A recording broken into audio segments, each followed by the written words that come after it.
우리가 오늘 이제 고린도 후서에 들어가기에 앞서 잠시 고린도 후서를 쓰게 된 배경을 살펴보면 앞으로 이어질 말씀을 이해하기가 쉬울 줄로 압니다. 고린도는 아테네 서쪽에 있는 그리스의 항구 도시입니다. 주전 146년 로마의 룸미우스라는 그 장군에 의해서 멸망한 후에 100년 동안이나 그냥 버려졌다가 줄리우스 시저에 의해서 주전 BC 44년에 재건된 도시가 고린도입니다. 주후 50년경에 바울이 고린도를 방문해서 복음을 전하고 교회를 세웠는데 당시의 인구는 한 8만 명 정도 되었다고 합니다. 그런데 고린도는 굉장히 빠르게 급속도로 성장해가지고 당시에 알렉산드리아나 로마에 이어서 세 번째로 큰 도시가 됩니다. 그래서 그 주변 도시에 부러움을 사게 됩니다. 그런데 고린도에서는 뭐가 유행했냐면 스포츠와 유행 문화가 유행했고 여행과 성산업과 종교적 다원주의 그리고 물질주의가 넘쳤습니다. 대부분 보면 폐허됐다가 갑자기 부흥하게 되면 사람들이 졸부처럼 돈을 막 쓰게 되고 자기의 쾌락을 위해서 쓰게 되는데 바로 그런 도시가 바로 고린도였다라는 겁니다.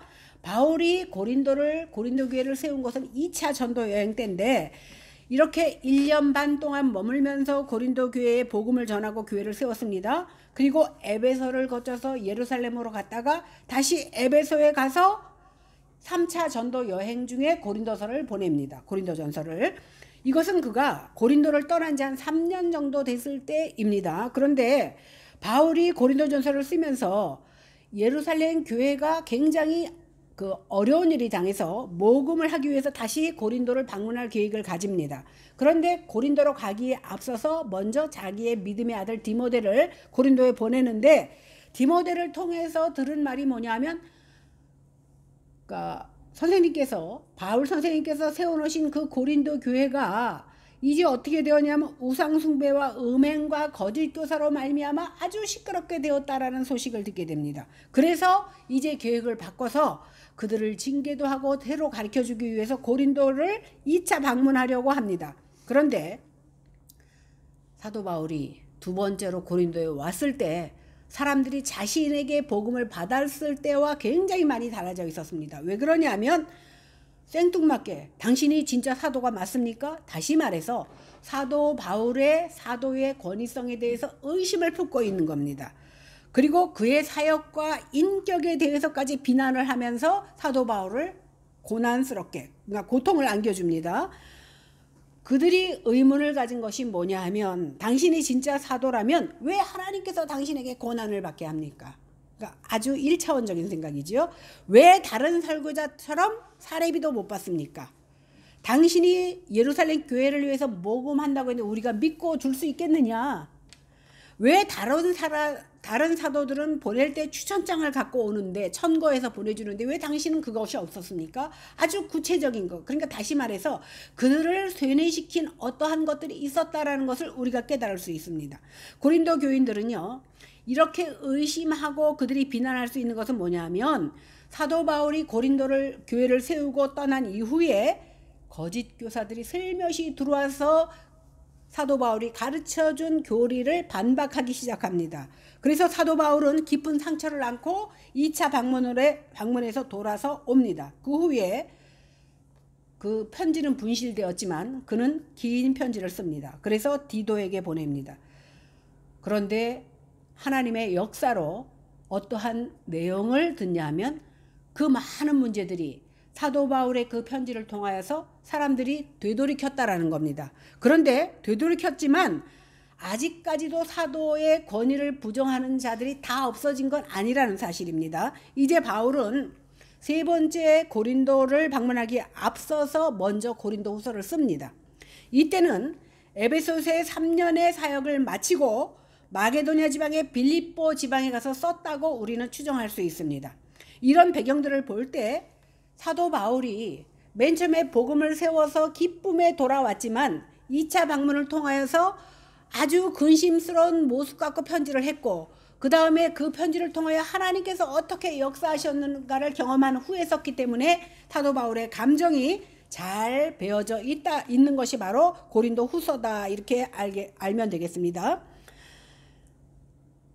사도 바울이 고린도를 떠난 후에 고린도 교회는 거짓 선생들이 들어와서 바울이 전한 복음을 뒤바꿉니다. 그리고 바울을 흠잡습니다.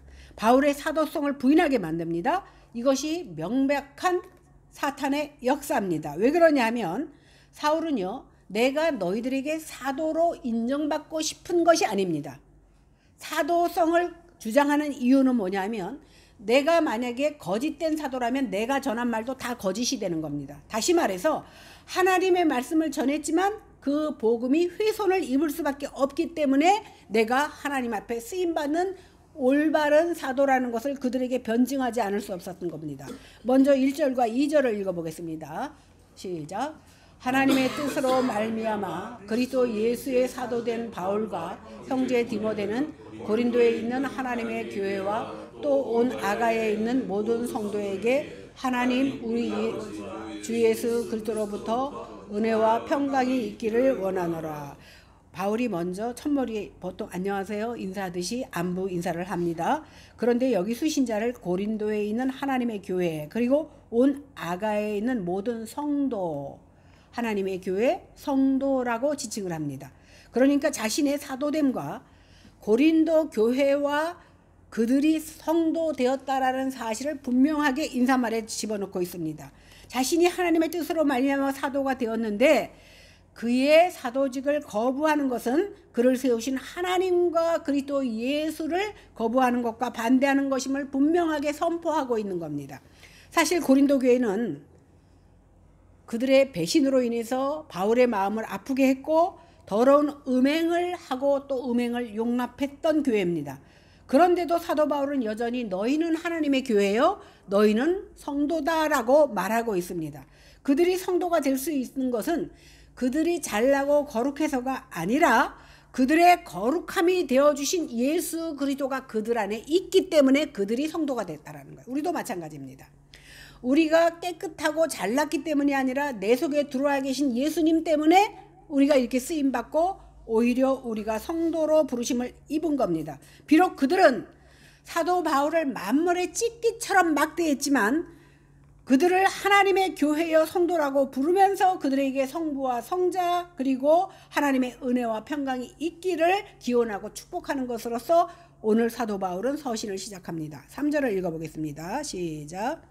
찬송하리로다 그는 우리 주 예수 그리스도의 하나님이시여 자비의 아버지시여 모든 위로의 하나님이시며 바울은 먼저 찬송하리로다 이렇게 하면서 하나님께 찬송의 영광을 돌립니다.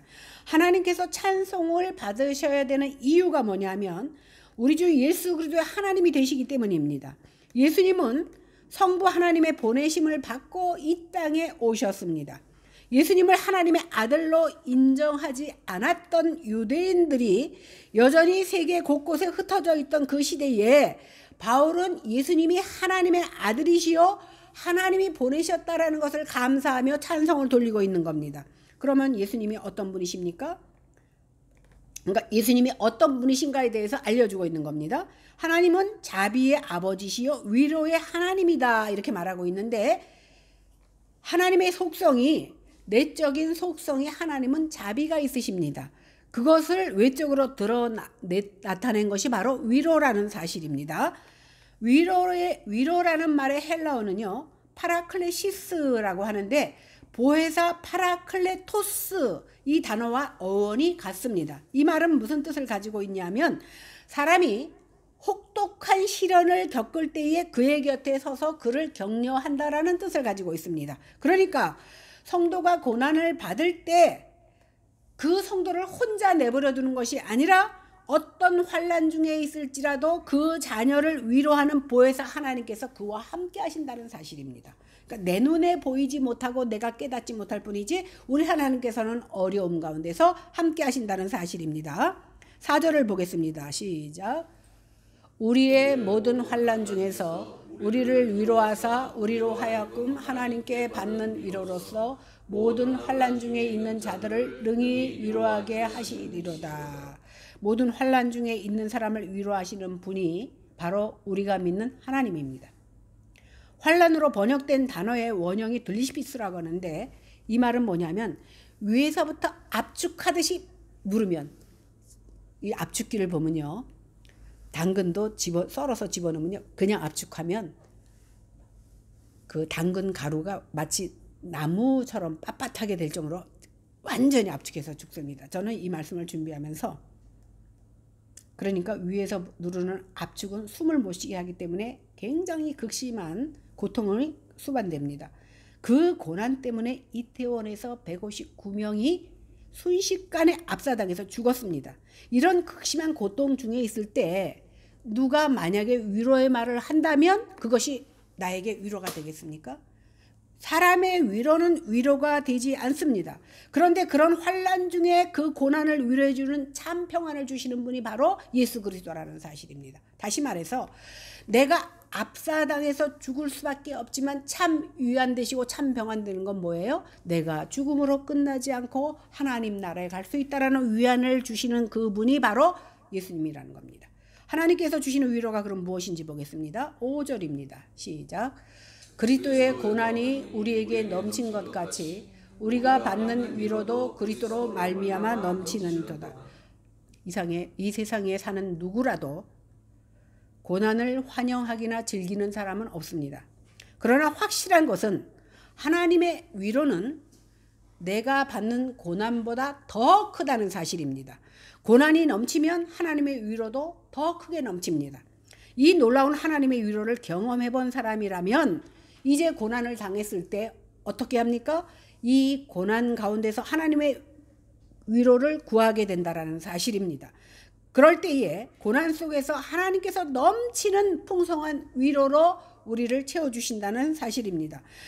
만약에 나는 하나님의 위로를 받지 못했다 그러면 어쩌면 그 사람은 고난이 작기 때문에 위로도 받지 못한 것이 아닌가 이런 생각을 해봅니다. 그런데 오늘 사도 바울은 자기가 받는 고난을 그리스도의 고난이다 이렇게 말하고 있습니다. 왜 그러냐면 그가 당하는 고난은 자신이 그리스도를 믿고 그리스도가 전한 그 복음을 전하다가 얻는 고난이기 때문입니다. 다시 말해서 사도 바울의 고난은 그가 그리스도의 자리에 섰기 때문에 당하는 고난입니다. 누구라도 축복이 넘치기를 바라지 고난이 넘치기를 바라는 인생은 하나도 없습니다. 그러나 바울은 사도로서 교회를 세울 때에 복음을 전할 때에 그 고난이 내 앞에 있다라는 사실을 알고 있었습니다. 그래서 성경은 그가 당하는 고난을 사도적 고난이다 이렇게 말하고 있습니다. 이처럼 사도 바울은 예수 그리스도의 고난에 자발적으로 참여하게 되므로 예수 그리스도의 넘치는 위로와 고난의 신비를 알게 됩니다. 그로 인해서 바울은 환난과 고난 가운데서도 찬송을 드릴 수 있습니다. 고난은 요만한데 넘치는 위로가 이만하기 때문에 찬송을 드릴 수 있다라는 사실입니다. 보통 환난과 고통을 당하게 되면 나도 모르게 하나님이 살아계시다면 왜 나에게 이런 고통을 주실까 하는 원망과 불평을 할 수밖에 없습니다. 아예 고난을 주지 말고 위로만 해주시면 좋은데 하나님은 병 주고 약 주시나? 왜 고난 주시고 위로를 주시나? 이렇게 생각할 수 있다라는 겁니다. 그런데 그렇게 하시는 이유가 뭐냐 하면 마귀가 세상의 영광으로 유혹하기 때문입니다. 예수님께서 공생애를 시작할 때 40일을 줄였을 때 사탄이 나타납니다. 마태복음 4장 1절에서 11절 말씀에 보니까 마귀가 40일을 금식한 예수님을 향하여 뭐라고 얘기합니까? 네가 하나님의 아들이라면 40일 금식했으니까 얼마나 배가 고픕니까? 이 앞에 있는 돌을 떡으로 만들어서 먹으면 되지 않느냐. 그리고 비아냥됩니다. 그것만 얘기합니까? 성전 꼭대기에서 뛰어내려라. 그러면 천사들이 너를 받아줄 것 아니냐. 그리고 마지막으로 나에게 절하면 세상의 모두를 다 너에게 주겠다. 그런데 예수님께서는 이 유혹을 다 물리치시고 고난의 길을 자초하셨습니다. 예수님께서는 마귀의 제안을 받아들인다면 이 세상의 능력과 세상의 영광과 부귀를 다 차지할 수 있을지는 모르지만 우리 주님께서는 마귀의 유혹을 물리치고 스스로 고난의 길을 가신 겁니다. 마귀의 이런 요구들이 예수 믿는 우리에게나 그 당시 사도 바울에게는 없었냐는 겁니다. 사도 바울에게 내가 능력의 종, 주의 종이라면 기적을 행해봐. 세상에 영광을 보여줘봐. 안 그러겠느냐는 거예요. 네가 예수 믿는 사람이라면 그런 전제하에 사탄은 우리에게 많은 것을 요구합니다. 그럴 때마다 사도 바울이 외쳤던 것이 무슨 말씀이냐면 내게는 우리 주 예수 그리스도의 십자가 외에 결코 자랑할 것이 없다. 그리스도로 말미암아 세상이 나를 대하여 십자가에 못 박히고 나 또한 세상에 대해서 그러하다. 끊었다는 겁니다. 세상을. 십자가에 못 박았다는 건 죽음을 얘기하지 않습니까? 그러면 그리스도의 십자가가 무엇입니까? 환난과 고난과 핍박과 버림받음이 십자가입니다. 세상에서만이 아니라 하나님에게서조차 버림받은 모습이 바로 십자가입니다. 그러면 이 고난을 통해서 하나님께서 무슨 일을 이루어내시느냐는 겁니다. 히브리서 5장 8절에서 10절에 보니까 그가 하나님의 아들일지라도 받으신 고난으로 순종함을 배워서 우리 생각에 종이나 벌을 주지 자기 아들에게 벌 주겠습니까? 그러나 아들이시지만 고난으로 순종함을 배워서 온전하게 되었은즉 자기를 순종하는 모든 자에게 예수님께서 하나님께 순종한 것처럼 자기에게 순종한 모든 자에게 영원한 구원의 근원이 되게 하시려고 오늘 예수님께서 순종하셨다는 겁니다. 그러므로 말미암아 하나님께서 멜기세덱의 반차를 쫓는 대제사장이라는 칭함을 허락하신 겁니다. 예수님께서는 하나님이시면서 부족함이 없으심에도 불구하고 고난을 통해서 순종을 배워서 온전케 되셨습니다. 그 온전함으로 자기를 순종하는 자에게 영원한 구원의 근원이 되시기 위해서 멜기세덱의 반차를 따른 대제사장이 되신 겁니다. 예수님 한 분이 이렇게 순종하심으로 온 인류가 구원의 기회를 얻을 수 있는 기회를 얻었습니다. 이것이 바로 고난의 신비입니다. 고난 너머에 있는 위로요 신비인 겁니다. 그러므로 성도는 고난을 당하면 당할수록 그리스도의 고난의 신비를 알게 되고 그 위로가 넘치게 됩니다. 자기의 고난을 통해서 그리스도의 고난을 바라보게 되고 그리스도의 고난이 우리의 구원의 근거가 되심을 알게 된다는 사실입니다. 이것이 바로 그리스도의 고난이 넘침과 같이 그리스도의 위로로 넘친다는 말의 의미입니다. 예수 그리스도께서 고난을 통해서 온전하게 되었듯이 성도들 역시 고난을 통하여서 그리스도를 보게 하시고 고난 속에서 곧 십자가 안에서 온전한 용서와 구원이 있음을 깨닫게 됩니다. 제가 이렇게 말해서 사실 깨닫지 못할 분들도 있습니다. 마귀는요, 뭐 하려고 고난의 길에 가? 달콤하게 세상에 영광이 주어지는 방법을 제시합니다. 그러니까 사람들은 보세요. 이 일을 감당하면 고난을 받고 마귀는 달콤하게 세상의 권세와 영광을 다 주시겠다고 하니까 어느 쪽을 따라갑니까? 당연히 그쪽을 따라가는 게 합리적이고 자기가 지혜롭다고 생각합니다. 그런데 하나님의 신비에는 무엇이 숨겨져 있냐면 하나님이 자기 백성만 알아채도록 감추어둔 방법이 바로 고난입니다. 좁은 문, 좁은 길입니다. 이 길은 많은 사람이 안 찾습니다.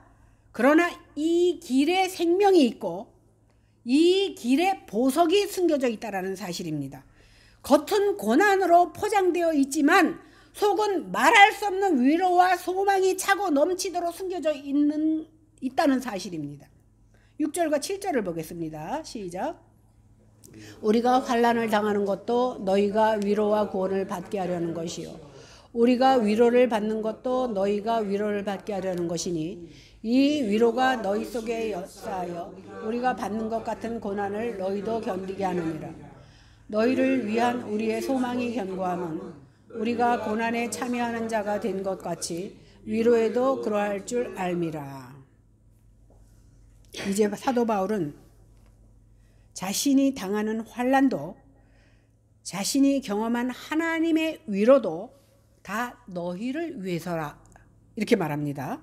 바울은 자기가 개인적으로 경험하는 고난과 경험과 위로의 경험이 결국은 내가 섬기고 사랑하는 성도들을 향하여 교회인 그리스도의 몸을 위하여 쓰이게 될 것이라는 것을 말하고 있는 겁니다. 결국 사도 바울은 환난을 통하여서 자기의 힘과 자기의 능력과 자기의 가진 것을 내려놓고 포기하는 방법을 배웠습니다. 자기가 세상에서 쌓아놓은 그 스펙이 능력의 원천이 아니라는 사실과 자기의 실력과 그 사역이 자신의 비결로 나타나는 것이 아니라는 사실도 깨달았습니다. 그 비결이 어디에 있습니까? 오직 죽은 자를 다시 살리신 분, 그 하나님을 의뢰하는 것을 통해서 나온다는 사실을 깨닫고 그 깨달은 사실이 너희에게도 전가되기를 원한다고 오늘 사도 바울은 말하고 있습니다. 그러니까 오직 죽은 자를 다시 살리시는 분, 하나님만을 의뢰함으로 말미암아 너희에게 영적 유익이 간다라는 사실을 오늘 말하고 있는 겁니다. 그 안에 고난의 신비가 숨어져 있다는 사실, 내가 고난을 받지만 고난을 통해서 하나님을 만나고 하나님의 신비한 말씀을 깨닫는다면 그것이 바로 위로요, 그것이 바로 축복이라는 사실입니다. 바울 사도가 환난을 받는 것은 바로 성도들의 위로와 구원을 위한 것이며, 바울 사도가 위로를 받는 것은 너희도 고난 중에 견디는 방법을 깨닫게 하기 위함이라는 겁니다. 아마 그리스도의 신비를 알게 된 사도 바울은 그 고난의 자취를 남겨서 성도들도 위로받게 하십니다. 이렇게 믿는 성도들이 세상의 환난을 두려워하지 않는다는 사실입니다. 사도 바울을 통해서 우리가 수천 년이 흘렀지만 사도 바울을 존경할 수 있는 것은 무엇이냐 하면, 그가 어려운 환난과 고난을 겪었지만 그가 넘치는 위로로 말미암아 그 환난 가운데서도 찬양하며 주님의 영광을 돌렸다라는 사실입니다. 그렇기 때문에 성도에게 환난은 오히려 그리스도의 사랑을 더 온전히 드러낼 수 있는 방법이 되는 겁니다. 그 사랑으로 인하여 환난 중에 위로와 소망이 더욱 든든해지고 믿음의 뿌리가 더욱 견고하게 내려집니다. 그러므로 주님을 찬송하지 않을 수 없게 되는 겁니다. 오늘 6절에 보니까 오늘 우리가 받는 것 같은 고난을 너희도 견디게 하느니라 이렇게 말함으로써 오늘 사도 바울이 받는 고난과 고린도 교회 교인들이 받는 고난이 그러니까 깊이의 차이는 있을지 모르지만 다르지 않다는 것을 분명하게 말하고 있습니다. 사도 바울은 내가 사도이기 때문에 너희보다 특별한 고난을 받는 것이 아니라는 거예요. 그러니까 보세요.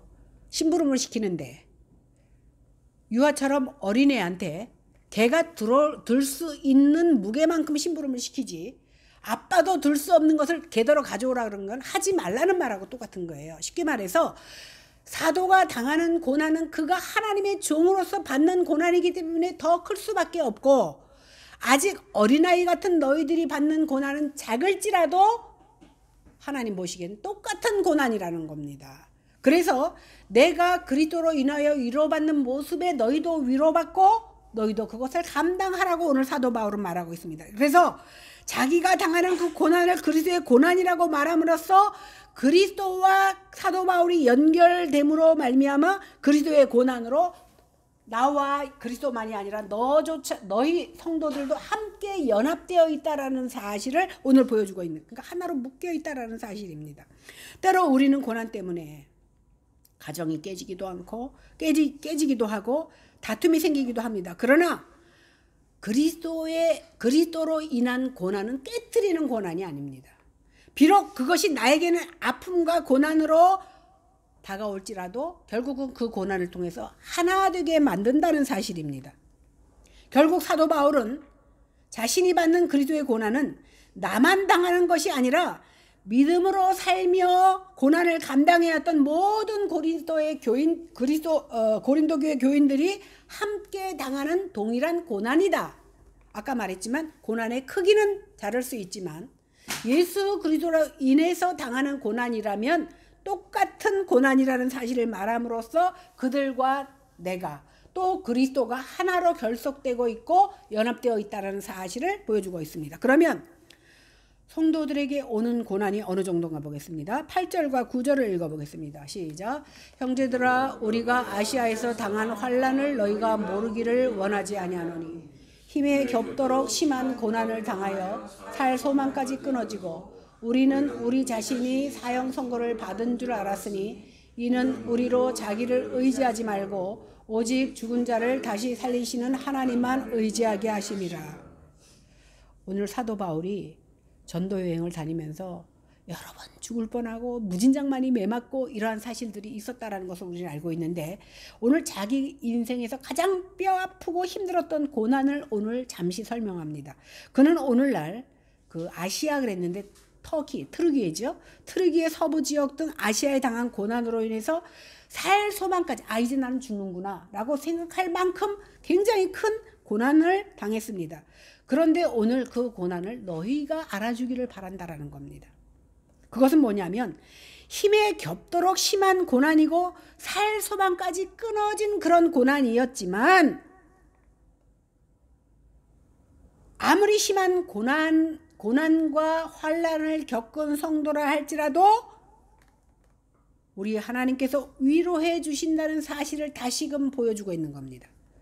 사형 선고와 같은 고난을 통해서 하나님은 자기 자신을 의지하지 말고 죽은 자를 다시 살리신 하나님만 의지하도록 했다라는 것이 오늘 말씀의 핵심입니다. 물에 빠진 자는요, 우리 속담에도 물에 빠진 자는 지푸라기도 잡는다 그러잖아. 그런데 우리가 생각하는 것은 우리가 물에 빠지면 하나님께서는 팔을 깊이 내려서 건져주시겠구나라고 생각하는데 그리스도의 고난에 처해 있을 때는 하나님께서 어떻게 하시냐면 지푸라기를 잡으려고 하면 지푸라기까지 없애버리는 것이 하나님의 고난에 있는 하나님의 방법입니다. 이해가 안 되죠? 이유가 뭡니까? 세상에 있는 것 지푸라기 하나라도 너는 의지하지 말라는 겁니다.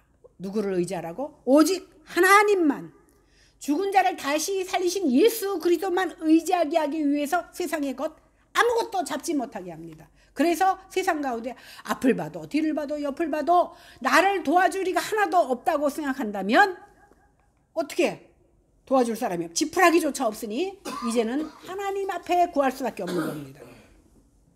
그러니까 바울이 소개한 위로는 뭐냐면 고난을 제거해 주시는 위로를 말하는 것이 아닙니다. 성도가 고난으로 죽는다면 끝이 아니기 때문입니다. 하나님께서 다시 살리실 것이라는 것을 믿었기 때문에 사도 바울은 네가 고난 중에 있느냐? 세상의 힘, 네 힘으로 이기려고 하지 말고 오직 주님만 바라보라는 것을 말하고 있는 겁니다. 그럴 때에 네 고난이 요만했느냐? 이거보다 더 큰 위로가 너에게 임할 것이라는 겁니다. 이렇게 하나님께서 다시 살리시는 그 모습, 이것이 바로 성도의 위로요, 소망이요, 힘이라는 사실입니다. 지금 우리가 믿음으로 인하여 여러 가지 시련과 어려움을 당하고 있다면 현재의 고난은 장차 나타날 영광과 좋게 비교할 수 없다는 그 말씀의 위로를 받으시기 바랍니다. 10절입니다. 시작. 그가 이같이 큰 사망에서 우리를 건지셨고 또 건지실 것이며 이후에도 건지시기를 그에게 바라노라. 사도 바울은 예수 그리스도께서 우리를 큰 사망에서 건지셨고 지금도 건지신다고 말합니다. 여러분, 사도 바울이 이렇게 간단하게 말하고 있지만 그가 체험하지 않고서는 이 말을 할 수 없는 겁니다. 아까 그랬잖아요. 산 소망이 끊어졌고 사형 선고를 받았다고 느낄 만큼 그는 위태한 순간에 있었고 진짜로 그를 가마떼기에 싸서 시체가 버려지는 곳에 갖다 버릴 정도로 죽은 줄 알고 그러한 고난을 수없이 겪었는데도 하나님께서는 큰 사망에서 건지셨고 과거의 경험을 얘기하는 겁니다. 그 다음에 건지실 것이며 그러니까 가까운 미래에도 그렇게 하실 것이며 또 건지시기를 바라노라. 이 말은 뭐냐? 궁극적인 미래에도 내 영혼을 건지실 것을 말하고 있는 겁니다. 결국 우리 하나님께서는 내 생명이 끊어질지라도 나를 영원한 구원의 대열에 들게 하실 거라는 궁극적인 하나님의 구원에 대한 확신을 고백하고 있는 겁니다. 이렇게 하나님은 우리를 건지시는 자입니다. 11절 보겠습니다. 시작. 너희도 우리를 위하여 간구함으로 도우라. 이는 우리가 많은 사람의 기도로 얻은 은사로 말미암아 많은 사람이 우리를 위하여 감사하게 하려 함이라. 고난은 위로를 주고 위로는 감사를 가져와. 그래서 우리가 찬양하게 만듭니다. 그러므로 환난 가운데도 주님이 주시는 위로함을 덧입고 환난 가운데 있는 사도 바울과 믿음의 동역자들을 위하여 간구하고 도우라고 합니다. 다시 말해서 내 주변에 어떤 믿음으로 인하여 어떤 고난을 받으면 나까지 거기 끼어들어서 고생할 게 뭐 있어 라고 생각하지 말고 함께 힘을 나누어 기도하라는 겁니다. 이를 통해서 많은 사람들의 기도로 얻은 은사로 인하여 내가 그 고난에 참여할 때 그 사람만 위로받고 은사를 받는 것이 아니라 참여한 나도 동등한 은혜를 받음으로 말미암아 그 사람만 감사 기도를 하는 것이 아니라 그 사람만 찬양하는 것이 아니라 나 역시 감사하며 찬양을 돌릴 수 있게 됩니다. 그러니까 성도의 고난은 고난받는 그 한 사람만 위한 것이 아닙니다. 혹은 그에게만 의미가 있는 고난이 아닙니다. 교회는 그리스도의 몸이요 그리스도의 몸은 나뉠 수가 없습니다. 다시 말해서 내가 손가락이 못생기고 종아리가 못생겼어. 그러면 이 못생긴 것을 나에게서 제거해서 잘라버리면 결국은 나의 몸이 어떻게 돼? 장애자밖에 안 되는 겁니다. 그래서 우리는 그리스도 안에서 한 몸을 이루었기 때문에 내 눈에 이게 거슬려 보여도 그것을 잘라내는 것은 다시 말해서 나뉠 수가 없다라는 사실입니다. 한 지체의 고통은 결국은 한 몸이 다 고통을 당합니다.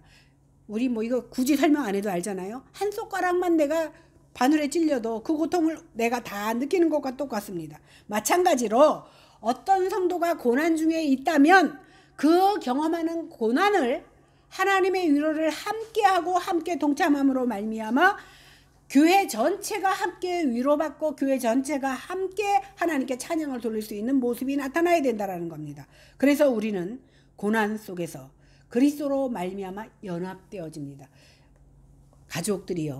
가족들이 어떤 어려움을 당하면 서로 흩어지지 않고 열심히 연합하여 하나님 앞에 기도하는 모습을 봅니다. 이것을 통해서 교회가 하나 되고 하나님 앞에 하나로 영광 돌릴 수 있게 되는 겁니다.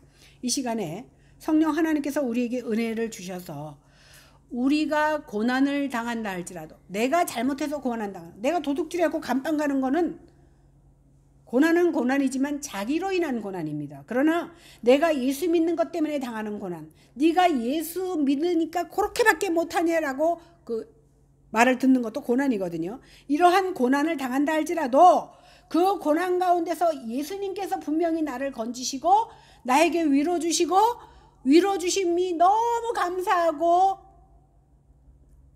기뻐서 찬양할 수 있는 모습이 우리에게 나타난다는 겁니다. 이렇게 넘치는 위로를 통해서 우리는 고난 속에 이러한 신비가 숨겨져 있구나 한다는 사실을 깨달을 수가 있습니다. 그래서 어떠한 고난에 처할지라도 낙심하지 말고 도리어 고난 가운데 있는 내 주변 이웃 동역자들을 위하여 위로하고 함께 협력하여 그 고난에서 승리할 수 있는, 그것을 위해서 기도할 수 있는 저와 여러분들이 되시기를 주님의 이름으로 간절히 축원합니다. 기도하겠습니다. 하나님, 오늘 고린도 후서를 통하여서 막연하게 생각해 왔지만 사도 바울의 고난을 우리는 알았습니다. 그 고난은 우리가 생각하는 것 이상의 고난이었지만 그는 그 속에서 하나님의 위로를 받고 감사했습니다. 다시 말해서 내가 뿌린 씨앗을 받은 성도들이 복음대로 살지 않고 오히려 사도 바울에게 손가락질 할 때에 그것이 고난이었지만 사실은 내가 당하는 고난보다 그들이 하나님의 복음에서 이탈되는 것을 더 큰 고난으로 여겼던 사도 바울의 믿음을 우리는 엿볼 수 있었습니다. 우리에게도 그러한 모습이 있게 하여 주시옵소서. 세상에서 당하는 환난은 잠깐이요. 그것으로 끝이 나지만 주님을 배반하고 주님을 알지 못한다면 우리는 영원한 불못 속에 빠질 수밖에 없다라는 사실을 깨달아 어떤 환경과 처지가 있더라도 그리스도의 고난에 동참함으로 큰 위로와 평화를 맛볼 수 있는 우리가 다 되게 하여 주시옵소서. 감사드리며 예수님 이름으로 간절히 기도하옵나이다. 아멘.